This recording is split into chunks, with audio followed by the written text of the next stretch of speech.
प्रशासनाला जाब विचारणार कोणीच राहिलं नाही.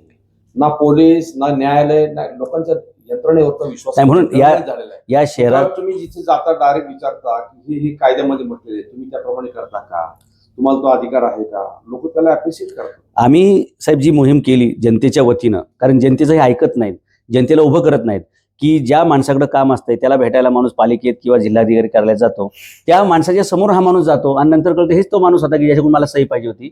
म्हणून आम्ही लावून धरलं, तुमचं आयडेंटिटी कार्ड कुठे, तुम्ही हे कार्यालयातले आहात का, हे सगळं सांगा वगैरे. 2 महिने आम्ही ते लावून धरलं. 25/10/2025 सरकारला GR काढावा लागला की प्रत्येक शासकीय कर्मचाऱ्यांनी गळ्यात ओळखपत्र घातलं पाहिजे आणि ते खिशात नाही घालायचं, दर्शनी भागात लावलं पाहिजे. हा एक GR काढला. मी पालिकेमध्ये बऱ्याचदा गेल्यानंतर मला एक अतिरिक्त आयुक्त तंबाखू खाऊन थुकताना दिसला पिचदाणीमध्ये. म्हणजे बाहेर थुकत नव्हता पण त्या डब्यात तो थुकत होता. असं मला एक दोनदा निदर्शन आल्यानंतर मी आमचे माहिती अधिकार कार्यकर्त्यांना कामाला लावलं आणि मंत्रालयात तो फॉलोअप सुरू केला.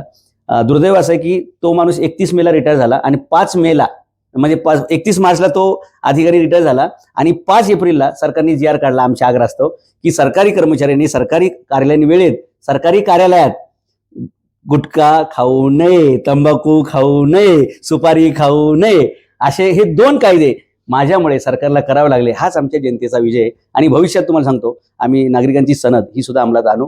कोणत्या अधिकाऱ्याकडे कोणतं काम आहे, त्यांनी किती दिवसामध्ये करायचं आहे, न केल्यास काय दंड आहे, हे काय करतात माहिती आहे का, हे जाहीर करू. हे काय करतात, सरकारी कार्यालयात गोंधळ घातला, शिवीगाळ केली, मारहाण केली, अडथळा आणला म्हणून हे गुन्हे हे कलम त्याच्या मग आम्ही काय करणार आहे, तिथं दुसरी एक पाटी लावणार आहे की हे काम एवढ्या दिवसात न केल्यास त्याच्यावर एवढी शिक्षा होते आणि ते नागरिकांना आम्ही खुलं करू. याला नागरिकांची सनद म्हणतात.